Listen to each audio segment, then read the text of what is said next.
Hey man, welcome back to another episode of Scottie Media TV. Man, I had to talk about this right here, man. Scottie Pippen went on a platform. I'm not too sure what platform it was. I was on Instagram scrolling and I seen it.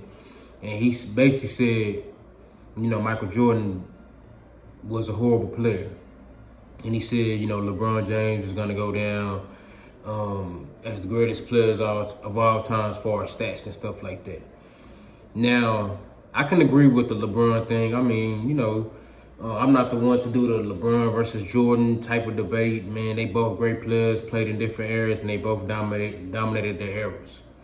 Now, to get on the subject about Michael Jordan being a horrible player, now look, let's keep it all the way 100.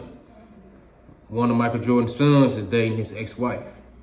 So, if we wouldn't know no better, we would assume that that's why he's getting on these platforms saying Michael Jordan was a horrible player. Now, to be fair, when ESPN and Michael Jordan put out that Last Dance documentary, Scottie Pippen and along with the other few teammates of Michael Jordan's during, his career in Chicago, they basically said, they didn't like how the documentary came out, I'm not gonna really go into details about it. I mean, it's out there. If you want to go look it up, you can look it up. But, they didn't like how the documentary, I guess was edited and put out.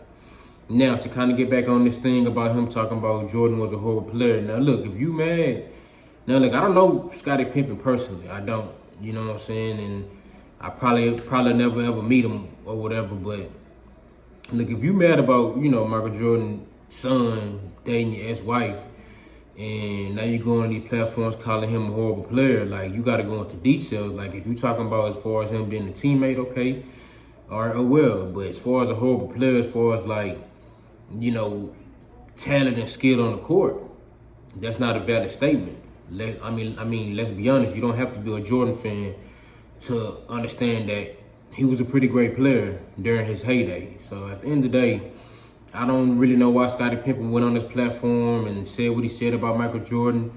I'm not going to assume anything, but to the public, it looks like he's upset that his son, one of Michael Jordan's sons, is dating his ex-wife. So I never been in a situation like that, so I don't know how that feels personally, but I don't know. I mean, it's just one of the things where, don't take it out on MJ or his son. You ought to be upset at your ex-wife for choosing to date that man's son. It is what it is, but I just don't like the fact that, he getting on platforms saying he was a horrible player, but all over these years, he was giving him praise as a teammate, and if it wasn't for Jordan, we would have never won championships, and blase. I'm always pick Jordan over LeBron. All that type of stuff. So, don't come out now saying what you're saying. You're supposed to have that same energy every interview you ever done. So, but it is what it is. People have motives and, people have reasons why they do certain things. But this one is a head scratcher. I just don't understand why he would come out and say it now. You know what I'm saying? After all these years of giving Michael Jordan praise and stuff like that. So, it is what it is, I just had to come speak on the situation because I just thought it was odd for him to go on the platform and say that openly like that. It just make you think like, are you mad at his son for dating your ex-wife, or are you mad at another reason? I don't know, what I'm saying? I ain't gonna speculate, but that just kind of caught my attention. Like I said, appreciate y'all tapping in, more content.